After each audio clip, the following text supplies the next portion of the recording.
Bismillahirrahmanirrahim. Assalamualaikum warahmatullahi wabarakatuh dan selamat sejahtera.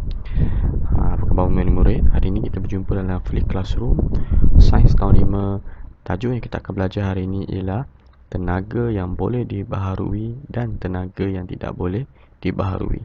Baik, untuk pembelajaran kita kali ini, murid-murid bolehlah membuat catatan di dalam buku nota ataupun kertas sepanjang video ini berlangsung.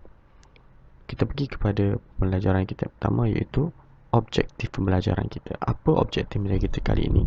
Pertama adalah untuk membanding beza maksud tenaga yang boleh dibaharui dan tenaga yang tidak boleh dibaharui. Yang kedua, nak membanding beza 4 hingga 6 sumber tenaga yang boleh dibaharui dan tidak boleh dibaharui. Dan yang ketiga, kita nak menakul 3 hingga 4 kepentingan penggunaan sumber tenaga yang tidak dibaharui secara berhemah. Tiga objektif pembelajaran kita. Apa yang murid akan capai hari ini? Pertama, menyatakan maksud tenaga yang boleh dibaharui. Yang kedua, menyatakan maksud tenaga yang tidak boleh dibaharui. Yang ketiga, menyenaraikan sumber tenaga yang boleh dibaharui. Yang keempat, menyenaraikan sumber tenaga yang tidak boleh dibaharui. Yang kelima, memerihalkan kepentingan penggunaan sumber tenaga yang tidak boleh dibaharui dengan berhemah. Dan yang keenam, memerihalkan kesan sekiranya sumber tenaga yang boleh dibaharui berkurangan. Ada 6 kriteria kejayaan yang boleh capai dalam pembelajaran kita kali ini. Okey, kita pergi kepada maklumat kita ataupun pembelajaran kita yang pertama, iaitu apa yang dimaksudkan dengan sumber tenaga yang boleh dibaharui. Okey, maksud sumber tenaga yang boleh dibaharui ialah tenaga yang boleh dijana semula daripada sumber yang sentiasa ada dan secara berterusan. Sumber tenaga yang diperoleh daripada alam semula jadi. Baik, kita imbas kembali sumber tenaga. Ada 9 sumber tenaga yang kita dah belajar hari itu. Okey, dalam pembelajaran yang lepas kita dah belajar ada 9 sumber tenaga. Okey, 9 sumber tenaga ni murid kena tahu. Baik, daripada 9 sumber tenaga ini, ada sumber tenaga yang boleh dibaharui dan ada yang tidak boleh dibaharui. Yang boleh dibaharui bermaksud sumber tenaga tadi akan boleh dijana semula. Okey, sekiranya habis akan boleh diadakan semula kerana sumber tenaga tadi adalah sentiasa ada. Okey, dan sumber tenaga tadi boleh didapati dalam alam semula jadi. Jadi dalam ke-9 sumber tenaga ini, yang manakah sumber tenaga yang boleh dibaharui? Baik. Ya, ini adalah sumber tenaga yang boleh dibaharui, iaitu angin, matahari, air, ombak, biojisim dan makanan. Sekiranya murid dapat lihat di contoh sumber tenaga yang boleh dibaharui ini adalah sumber yang boleh didapati, senang didapati, sentiasa ada. Angin sentiasa ada. Okay, matahari sentiasa ada. Begitu juga air, ombak, makanan dan juga biojisim. Ini yang dinamakan sebagai sumber tenaga yang boleh dibaharui. Okay, kita pergi kepada yang kedua, tenaga yang tidak boleh dibaharui. Ataupun sumber tenaga yang tidak boleh dibaharui. Apa maksud dengan sumber tenaga yang tidak boleh dibaharui? Iaitu tenaga yang tidak boleh dijana semula kerana sumber yang terhad atau sedikit atau akan habis dan tidak boleh diperoleh secara berterusan. Jadi bermaksud tenaga yang tidak boleh dibaharui ini ialah tenaga yang apabila habis dia tidak boleh dijana semula ataupun sumber yang ada tu terhad ataupun tidak boleh didapati secara berterusan. Okey, sebaliknya daripada sumber tenaga yang boleh dibaharui. Okey, lawan kepada sumber tenaga yang boleh dibaharui. Okey, so daripada sumber tenaga 9 tadi, okey, yang mana satukah sumber tenaga tidak boleh dibaharui? Ya, okey. Ini adalah 3 ini adalah sumber tenaga yang tidak boleh dibaharui, iaitu bateri, nuklear dan bahan api fosil. Bahan api fosil pula terbahagi kepada 3 jenis, iaitu arang batu, gas asli dan petroleum. Ini adalah jenis-jenis bahan api fosil. Arang batu, petroleum dan gas asli dan bahan nuklear memerlukan berjuta-juta tahun untuk dibentuk. Bermaksud sukar untuk didapati.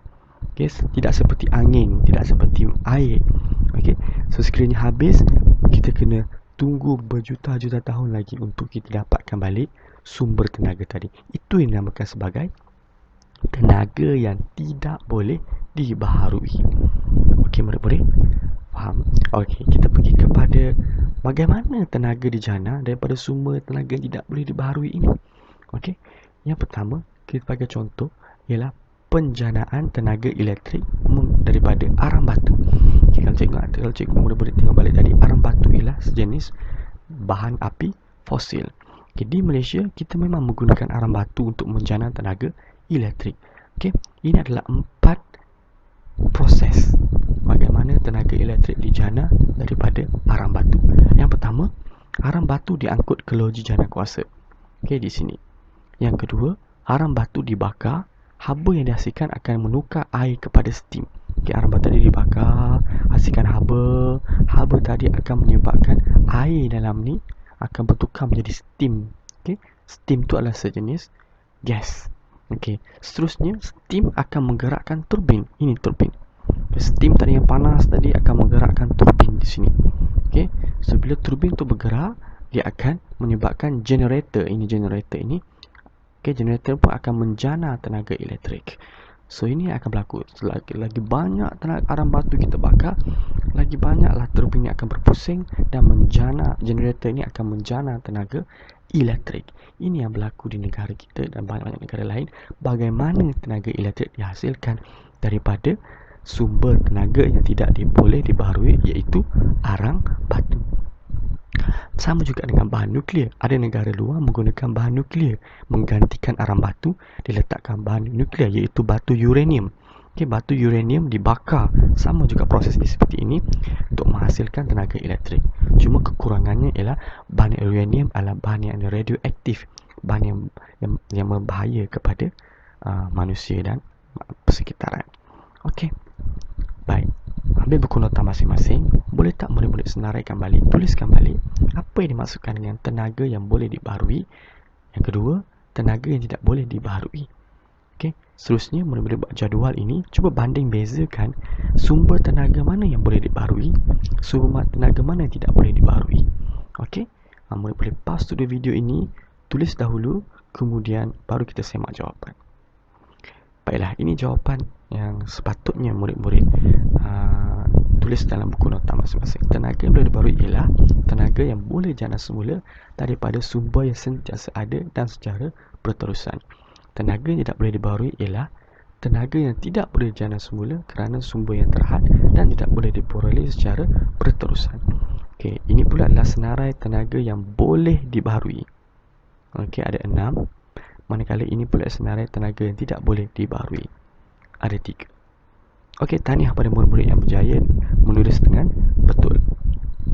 Baik, kita pergi kepada tajuk yang terakhir untuk kali ini. Kepentingan menggunakan sumber tenaga yang tidak boleh dibaharui dengan berhemat. Baik, kenapa kita kena guna dengan bijak? Baik, di sini diberikan situasi. Situasi A, okay, adanya kipas elektrik, lampu, komputer sebelum. Dan apa yang berlaku sekiranya murid-murid tidak menggunakannya dengan baik atau membazirkannya, menyebabkan tenaga itu kehabisan. Ini akan berlaku selepas. So, ini bermaksud manusia akan menghadapi masalah untuk menggunakan peralatan elektrik atau elektronik dengan baik sekiranya tenaga tadi kehabisan. Okey. So, kepentingan yang pertama ialah supaya manusia dapat menggunakan peralatan elektrik dengan baik. Yang kedua, situasi yang kedua. Baik, situasi yang kedua kita tengok banyak sekali kenderaan. Manusia boleh bergerak ke sana ke sini, okey, dengan tiada masalah. Okey, apa terjadi sekiranya tenaga tadi tidak digunakan dengan baik? Bahan api fosil yang menggerakkan kenderaan tadi kehabisan. Apa terjadi? Ini yang akan terjadi. So, kepentingnya tenaga yang ini supaya kita gunakan dengan baik, supaya manusia dapat bergerak menggunakan kenderaan dengan baik. Okey, supaya manusia boleh bergerak dengan baik dan tidak perlulah menghadapi kesukaran untuk bergerak. Baiklah, boleh tak murid-murid menyarankan lagi 2 contoh kepentingan menggunakan sumber tenaga yang tidak boleh dibaharui ini dengan berhemah atau dengan baik, atau tidak membazirkannya. Apa lagi 2 lagi contoh? Okey, murid-murid pause dulu video ini, dan tulis dahulu, kemudian kita akan semak jawapan murid-murid. Baiklah, ini adalah lagi dua contoh kenapa pentingnya kita kena gunakan sumber tenaga yang tidak boleh dibaharui ini dengan baik. Yang ketiga, supaya manusia nanti akan menghadapi masalah atau kesukaran untuk melakukan kerja sekiranya kita tidak menggunakan dengan berhemah. Okey, sekiranya tenaga yang tidak boleh dibaharui tadi habis, menyebabkan manusia akan menghadapi kesukaran untuk melakukan kerja. Okey, tiada tenaga elektrik, tiada petrol untuk menggerakkan kenderaan. So itu akan menyebabkan manusia akan menghadapi kesukaran. Dan yang keempat, supaya ekonomi negara tidak terjejas. Tentu sekali sekiranya tenaga tadi tidak boleh tiada atau tidak boleh sudah habis, maka manusia akan lebih kesukaran untuk kerja. Tentu sekali negara akan terjejas. Okey, so ini adalah 4 kepentingan kenapa kita perlu menggunakan sumber tenaga yang tidak boleh dibaharui dengan berhemah atau dengan bijak atau dengan baik. Okey, baik, kita pergi kepada seterusnya, kesan kekurangan sumber tenaga yang boleh dibaharui. Baik, kita sedar negara kita banyak menggunakan sumber tenaga yang tidak boleh dibaharui, iaitu seperti arang batu, okey, seperti petroleum. Kenapa murid-murid? Okey, jawapannya adalah kerana sumber tenaga yang tidak boleh dibaharui ini lebih mudah untuk menjana tenaga. Lebih banyak tenaga yang boleh dihasilkan, okey, berbanding sumber tenaga yang boleh dibaharui. Okey, walau bagaimanapun, okey, di negara kita tetap menggunakan air untuk menjana tenaga. Okey, sebagai kita panggil sebagai backup plan. Okey, tetapi tenaga utama kita, sumber tenaga utama kita adalah daripada arang batu, iaitu tenaga yang tidak boleh dibaharui. Baik, apa berlaku sekiranya kita mengabaikan sumber tenaga yang boleh dibaharui ini, seperti air, angin, matahari? Okey, kesan kekurangan penggunaan sumber tenaga ini. Okey, apa kesan dia? Dia cuba mula fikir. Okey, sekiranya tenaga tidak boleh dibaharui akan habis. Arang batu, okey, petroleum akan habis. Dari mana kita akan mencari sumber tenaga lain? Tentu sekali kita akan gunakan sumber tenaga yang boleh dibaharui.